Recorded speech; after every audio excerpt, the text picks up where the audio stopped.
요한복음 1장 14절부터 18절까지 저와 한 절씩 교대로 봉독합니다. 말씀이 육신이 되어 우리 가운데 거하심에 우리가 그의 영광을 보니 아버지의 독생자의 영광이요 은혜와 진리가 충만하더라.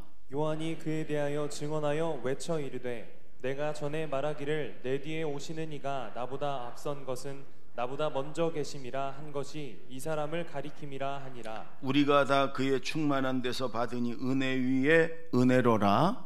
율법은 모세로 말미암아 주어진 것이요 은혜와 진리는 예수 그리스도로 말미암아 온 것이라. 다 같이 본래 하나님을 본 사람이 없으되 아버지 품속에 있는 독생하신 하나님이 나타내셨느니라. 아멘. 우리 감리교는요 권사가 된 지 5년 만에 장로님이 될 수 있어요.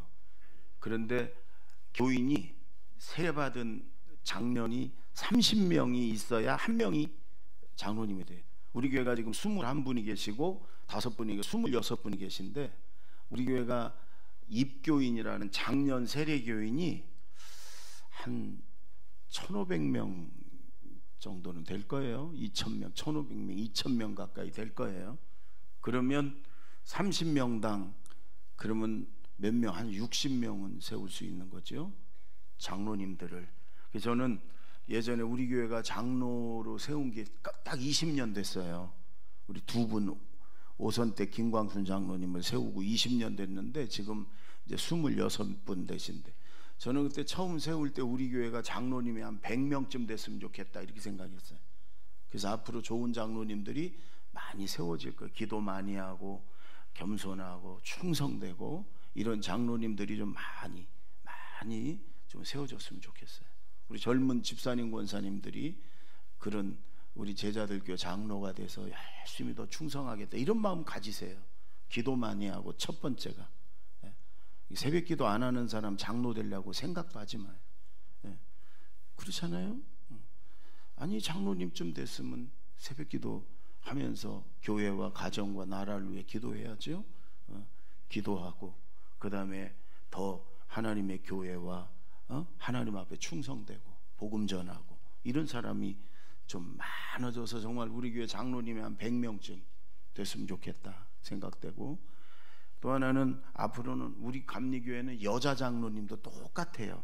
남자나 그 우리 여자 장로님들도 좀 많이 세워졌으면 좋겠다. 초기에 장로님 여자 장로님들도 막 세웠으면 지금 우리 여자 장로님들도 많아졌을 텐데 저희는 부부간에는 한 분만 하면 되지 않겠냐 이런 생각이었어요. 지금 여자 장로님들을 세울랬더니 한 20-30명 장로 정도 자격이 있는 분들이 우리 교회 20-30명쯤 돼. 여자 장로님들이. 그러니까 한꺼번에 또 그렇게 많이 세우기가 그래서 어떤 여자 장로님들을 세우는 시기가 놓쳤어요.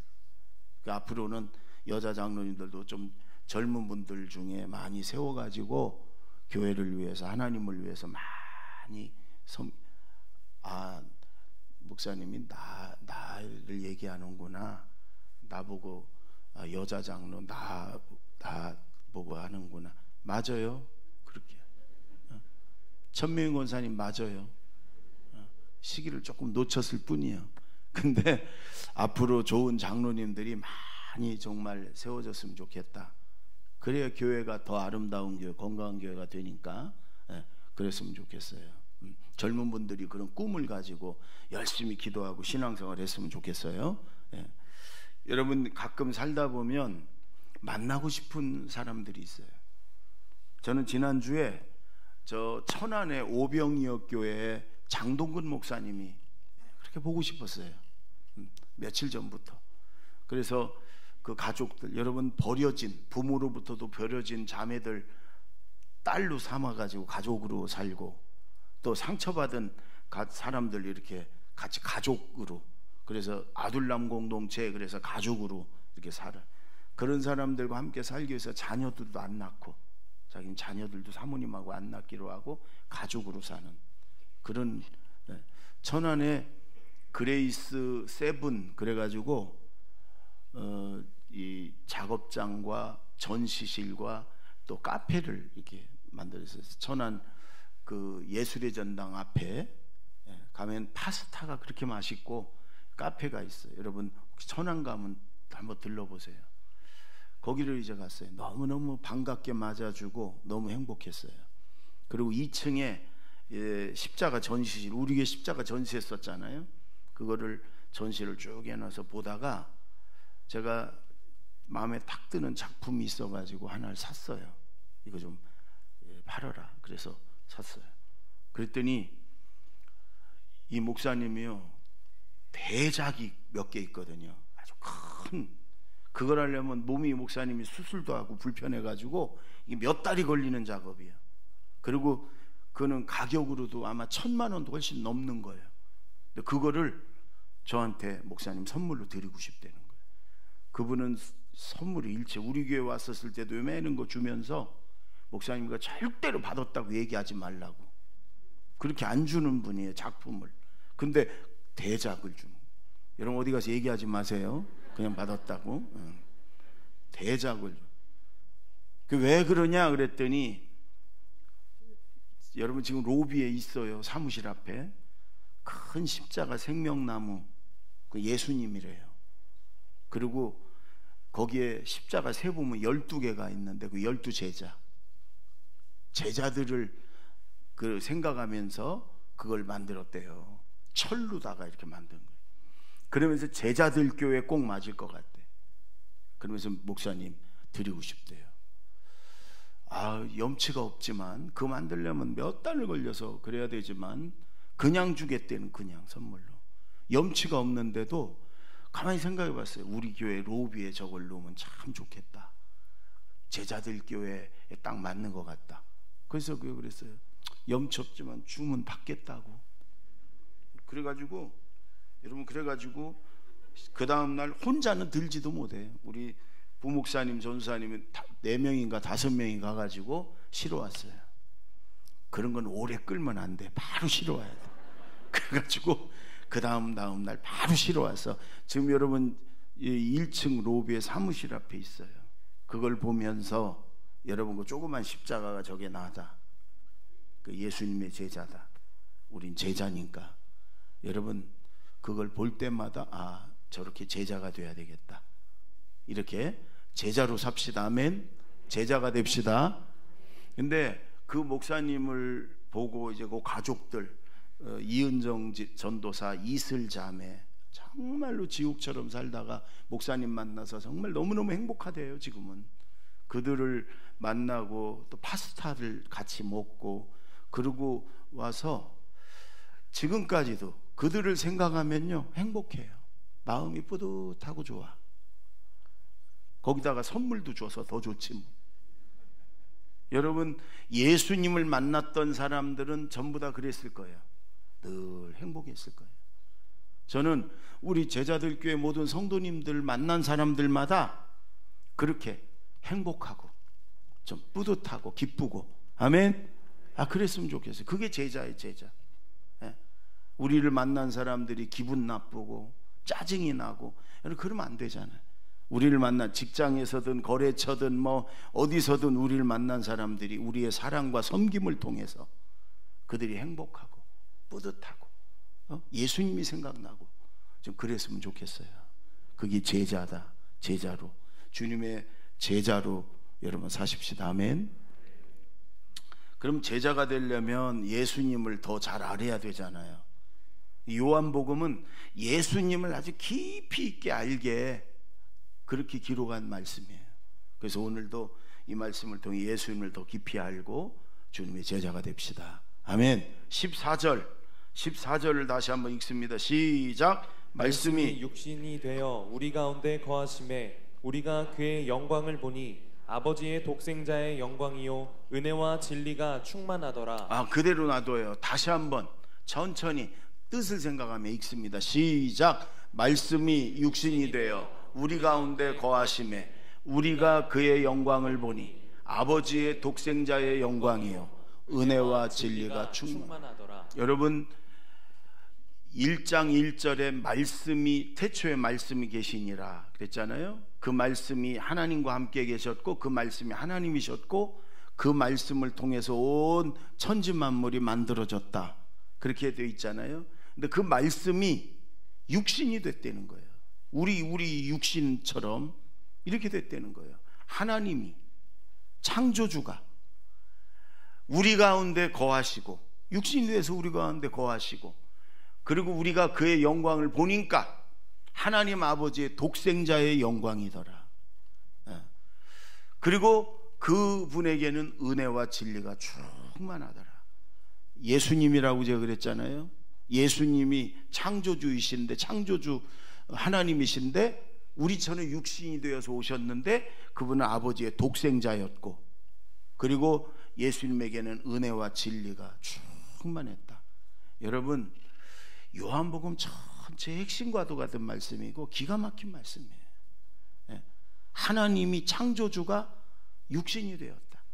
우리 사람의 몸을 입고 사람이 되었다. 기적 중에 기적. 여러분, 성경에 기적이 많이 나. 죽은 자가 살아나고요, 바다가 잔잔하고. 그런데 그 기적보다도 더 큰 기적은 하나님이, 창조주 하나님이 육신이 되셨다. 우리를 살리기 위해서, 나를 구원하기 위해서 이 땅에 육신의 몸을 입고 오셨다. 여러분, 인도 선교사 한 분이 이렇게 걸어가는데 갑자기 한 걸음을 내딛는데 푹 들어가더래요. 이게 뭔가 그랬더니 개미집을 밟은 거예요. 개미들이 크게 집을 지어놨는데 그냥 밟으니까 푹 들어간 거예요. 그 개미집이 무너진 거죠. 개미들이 수백 마리, 수천 마리가 막 난리가 났어. 얘들은 어느 날 갑자기 그냥 집이 팍 내려앉은 거니까 얼마나 놀랐겠어요. 막 난리치며 다니는데 너무 미안하더래. 이렇게 쪼그리고 앉아갖고, 야들아 미안하다, 내 본의가 아니었다, 내가 너희 집 일부러 그렇게 무너뜨린 게 아니야, 걸어가다가 할 수 없이. 근데 이게 통해야 말이지. 답답해더래. 그래서 여러분, 자기가 잘 아는 그 인도 사람 현지인한테, 내가 가다가 이렇게 나도 모르게 이렇게 밟았는데 개미집 무너져서 그냥 수백 마리, 수천 마리 개미들이 들어가질 못해가지고 난리치는데 앉아가지고 미안하다가 아무리 그래도 이게 통하질 않아서 답답하고 어떻게 하면 좋겠냐 그랬대요. 그랬더니 그 현지인이 그러더래.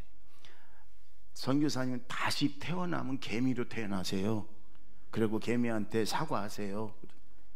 아마 힌두교도 불교하고 비슷한지 윤회설을 믿는 모양이에요. 다시 태어날 수도 있다. 근데 여러분, 사람은 절대 그러지 않습니다. 사람은 죽으면 다시 태어나는 게 아닙니다. 천국 아니면 지옥 갑니다. 불교에서는 다시 태어난다 뭐 이러는데 그렇지 않습니다. 그래서 가끔 그런 얘기 하죠. 당신은 다시 태어나면 당신 부인하고 다시 결혼할 겁니까? 그런 거 묻지 마세요. 곤란하게. 그런 거 묻지 마셔. 그런 거 여러분, 예수 믿는 사람 묻는 게 아닙니다. 알았죠? 곤란하게 왜 물어봐? 그 묻는 게 아니야. 그럴 리가 없어. 다시 태어날 리가 없어. 천국 아니면 지옥까지. 같이 천국 갈 겁니다. 그렇게 하면 돼. 천국 가면 천사처럼 또 따로 사니까 괜찮아. 여러분, 하여간 여러분, 그 현지인이 그러더래요. 개미로 태어나서. 여러분, 그때 그 선교사님이 생각을 했대요. 사람이 개미가 된다. 이게 말이 됩니까? 실제로 사람이 개미가 된다. 기적이죠. 기적도 그런 기적이 어디 있어. 근데 여러분, 사람이나 개미나 다 피조물이, 하나님 만든 피조물이에요. 예수님이, 하나님이 인간이 되었다, 육신이 되었다, 이거보다 더 큰 기적은 없어요. 사람이 개미가 되는 거하고 비교할 수도 없어. 왜? 창조주, 영원히 죽지 않는 신 중의 신인 그 하나님이 육신이 되어서 우리 죄를 뒤집어 쓰고 죽었어. 예? 여러분, 이거보다 더 큰 기적은 없어요. 말씀이 육신이 되어 하나님이 우리 육신의 몸을 입고 이 땅에. 왜요? 나를 살리려고, 나를 구원하려고, 나에게 천국을 주시려고. 아멘. 오늘 말씀이 육신이 되어 예수님이 오신 건 왜? 나를 구원하려고, 나를 천국 주려고. 아멘. 근데 성경은 예수님이 왜 오셨는가, 예수님이 오신 의미를 몇 가지로 얘기하는데, 첫째가 겸손이라. 겸손. 빌립보서 2장에 보면 높고 높으신 하나님의 본체이신, 하나님과 동등이신 분이 여러분 육신의 몸을 입고 이 땅에 오셔서 가장 낮은 곳으로 오셨다는, 예? 겸손이다. 그래서 기독교의 덕목을 첫째도 겸손, 두 번째도 겸손, 세 번째도 겸손, 그렇게 얘기를 해요. 그래서 예수님을 정확히 만난 사람, 은혜 받은 사람은요 겸손할 수밖에 없어요. 하나님이 아무리 우리를 높이셔도 겸손해요. 우리 오늘 장로님 되신 분들에게 제가 그랬어요. 더 겸손해져야 된다. 더 낮아져야 된다. 이제 장로 됐으니까 어깨에 좀 힘 좀 들어가고, 교회 오면 이제 감시하고, 이제 잔소리하고, 지적하고, 이제는 감독하고. 여러분, 그 빵점이에요. 더 낮아지고, 더 굳은 데에 더 노력하고, 더 그저 겸손하게 섬기고, 그게 진짜예요. 그 천국 가는 날 동안까지 그렇게 하라고 그랬어요. 근데 장로님들만이 아니라 우리 모두가 마찬가지. 여러분, 더 하나님 앞에, 사람 앞에 낮아지고 겸손한 저와 여러분 됩시다. 예수님이 그러셨으니까. 그리고 더 중요한 건 예수님이 오신 목적은 십자가예요. 십자가. 우리가 십자가를 교회에 여기저기 해놓은 건 십자가를 숭배하고 경배하기 위해서가 아니에요. 예수님을 생각하기 위해서요.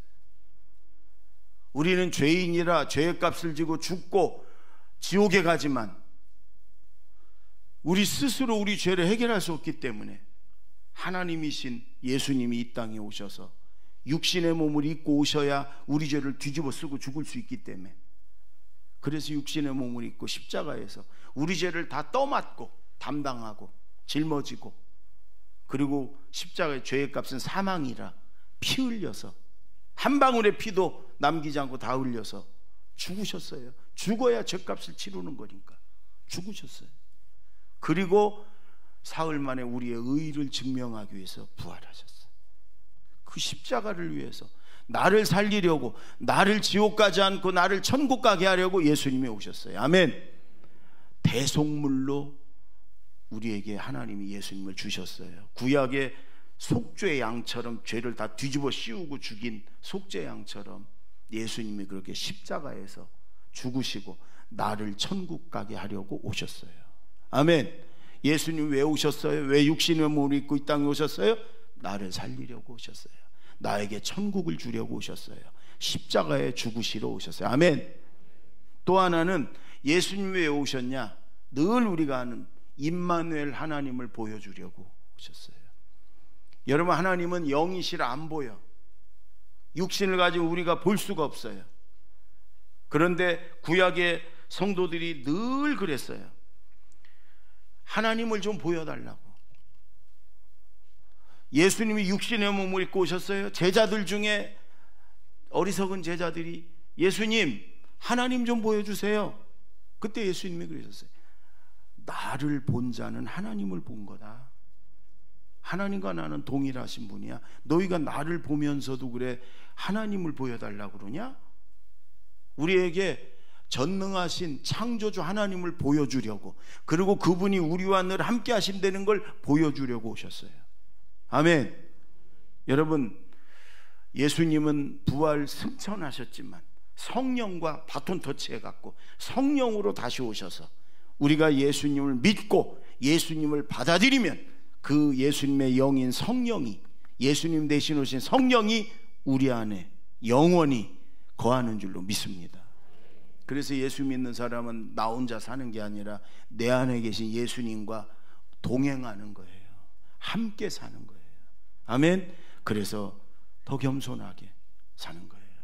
예전에 어느 부대의 사단장이 새로 전임해 왔어요.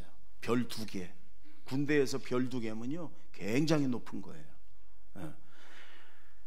처음에 이분이 오자마자 교회로 갔어요. 젊은 군목이, 군인 목사님이 계신데 가서 인사를 하고, 목사님, 제가 사단장으로서 도와드릴 일이 뭔지 말씀만 하시면 내가 다 도와드리겠다고. 이분이 믿음이 좋은 분이에요. 목사님이 잠깐 생각하다 이렇게 얘기했어요. 사단장님, 예배 때마다, 주일날 예배 때마다 30분 전에 오셔서 주보 들고 안내 좀 해달라고. 그리고 누가 오든지 아주 겸손하게 정중하게 반갑게 맞아달라고. 그러겠습니다. 여러분, 사단장이 정복을 입고 별 2개 정복을 입고 주일마다 30분 전에 주보를 들고 나와가지고 누가 오든지 먼저 경례를 하는 거예요. 이등병이 와도 경례, 짝대기 2개가 와도 경례하고 웃으면서 어서 오시라고 그러고. 여러분, 그랬더니 그 부대 내에 야, 우리 장군 경례 받으러 가자, 우리 사단장 경례 받으러 교회 가자, 이게 퍼졌어. 그러니까 뭐 일반 병들이든 장교들이든 막 교회가 터질 정도로 그래. 처음에는 구경하러 오고 경례 받으러 장난 비슷하게 오지만 그들이 나중엔 다 예수 믿고 교회가 가득 찼다는 거예요. 그렇죠, 여러분. 교회 안에서 별 2개 아니라 별 3개든 4개든 뭐 여러분이 다 형제 자매 하나님의 가족들 아닙니까?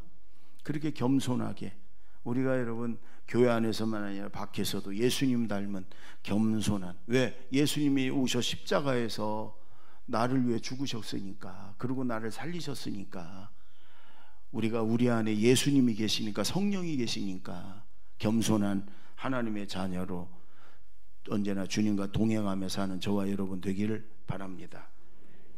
16절 17절 다시 한번 읽습니다. 시작. 우리가 다 그의 충만한 데서 받으니 은혜 위에 은혜로라.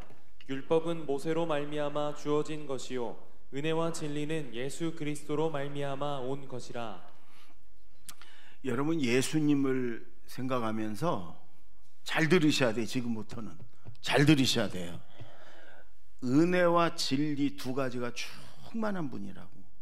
그래서 은혜와 진리 교회에 있잖아요. 이름 잘 진 거라고 생각해요. 저는 은혜와 진리가 충만한 분이다. 충만하다는 건 뭐예요?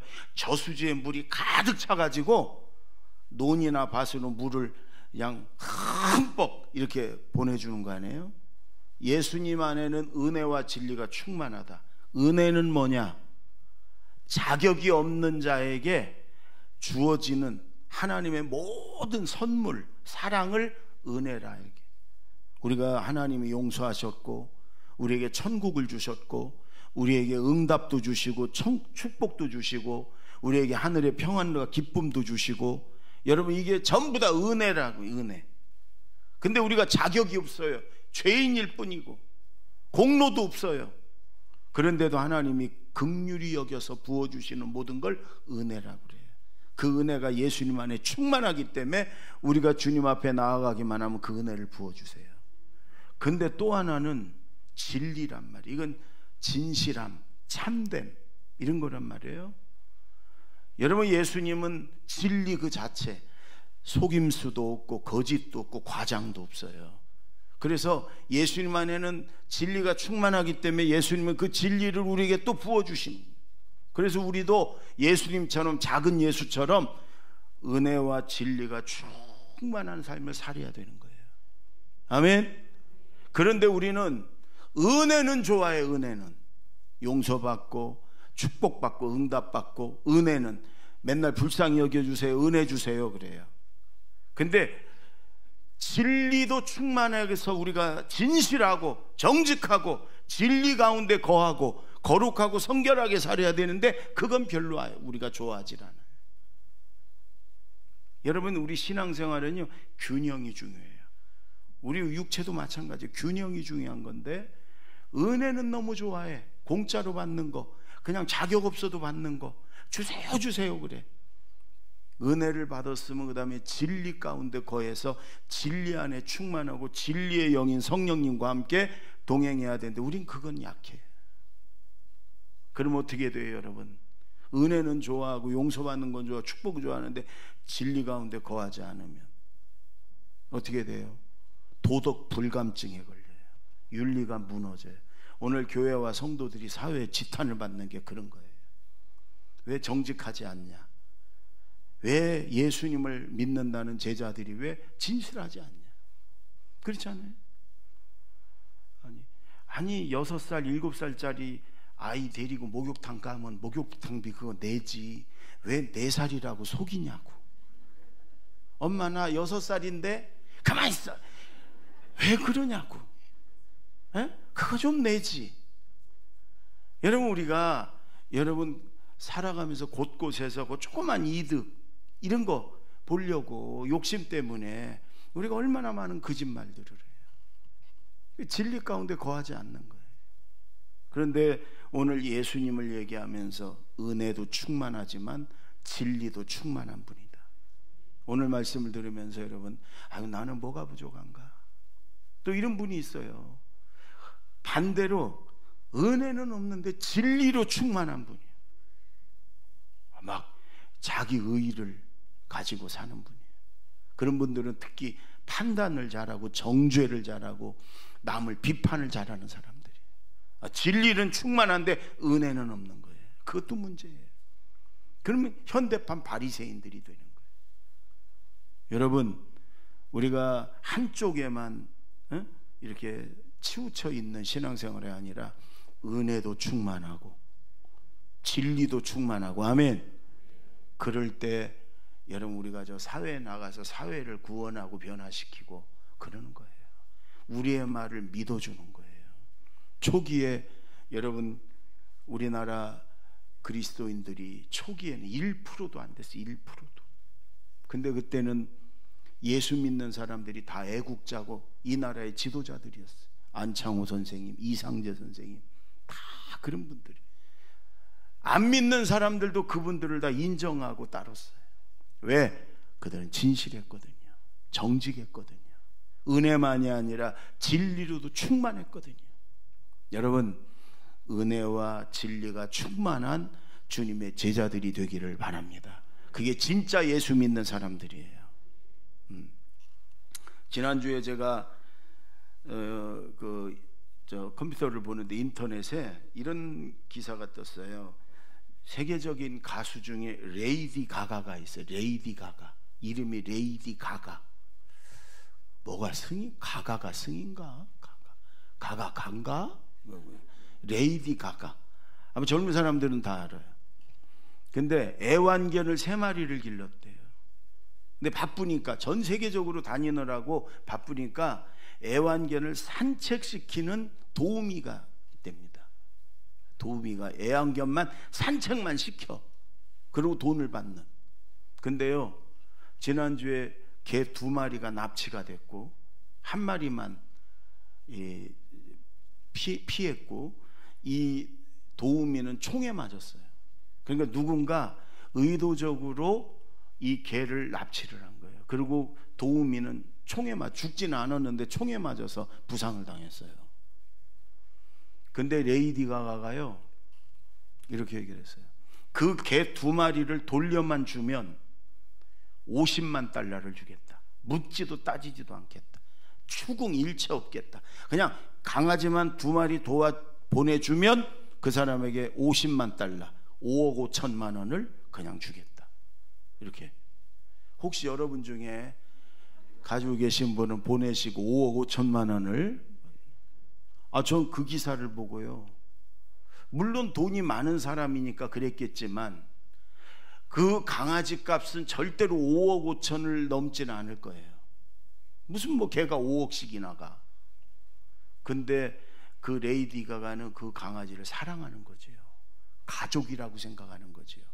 그러니까 돈하고 상관없이 돌려만 달라 이거예요. 그러면 5억 5천을 주겠다는 거예요. 아마 애완견 이런 걸 안 길러본 분들은 이해가 안 갈 거예요. 그러나 애완견을 길러본 분들은 이해가 갈 거예요. 길러보면 이게 사랑이, 정이 들고 사랑이, 그러면 여러분 이게 가족이거든요. 가족. 그러면서 제가 딱 든 생각이 로마서 5장 8절 생각이 났어요. 여러분, 하나님이 우리를 살리기 위해서 예수님을 보내셨어요. 5억이 아니에요. 하나밖에 없는 독생자 예수님을 보내셨어요. 죽이러 보냈어요. 죽이러. 근데 그게 하나님이 그래요. 우리에 대한 자기의 사랑을 확증하셨다. 사랑이다. 예수님이 이 땅에 육신을 입고 우리를 구원하러 오신 게 뭐냐? 우리를 하나님께서 사랑하시는 사랑이다. 한번 읽어볼까요? 로마서 시작. 우리가 아직 죄인 되었을 때 그리스도께서 우리를 위하여 죽으심으로 하나님께서 우리에 대한 자기의 사랑을 확증하셨느니라. 그 가수가 5억 5천만 원이라 적은 돈이에요. 아무리 돈이 많아도 5억이 넘는 돈을 그 강아지 2마리, 여러분 5억이면 그런 강아지 수백 마리 살 수도 있을 거야 아마. 그런데도 그 강아지 2마리를 하여간 돌려만 보내달라, 일체 추궁하지 않겠다, 고발도 안 하겠다, 그냥 5억 5천을 주겠다. 강아지를 향한 사랑이란 말이에요. 그러면 창조주 하나님이신 예수님이 이 땅에 오셔서 존귀 영광 받으러 온 게 아니에요. 십자가에서 그 엄청난 고난을 당하고 죽으러 오셨어요. 왜? 우리 죄를 다 뒤집어 쓰고 죽기 위해서. 왜 그러셨는가? 하나님은 너희를 향한 나의 사랑이야, 이렇게 말씀하는 거예요. 우리는 그렇게 하나님의 사랑을 받은 존재들이에요. 아멘. 왜? 몰라요. 자격도 공로도 없어요. 그걸 은혜라고 하는 게 은혜. 예. 여러분, 우리는 하나님의 사랑과 은혜를 입은 하나님의 자녀고 주님의 제자들입니다. 아멘. 그 주님과 우리 안에 계신 그 예수님과 성령님과 늘 동행하고, 중요한 것은 은혜만이 아니라 진리로도 충만해서 주님의 제자로서 진리 속에 정직하고 진실함으로 살아가는 저와 여러분이 되기를 바랍니다. 기도하겠습니다.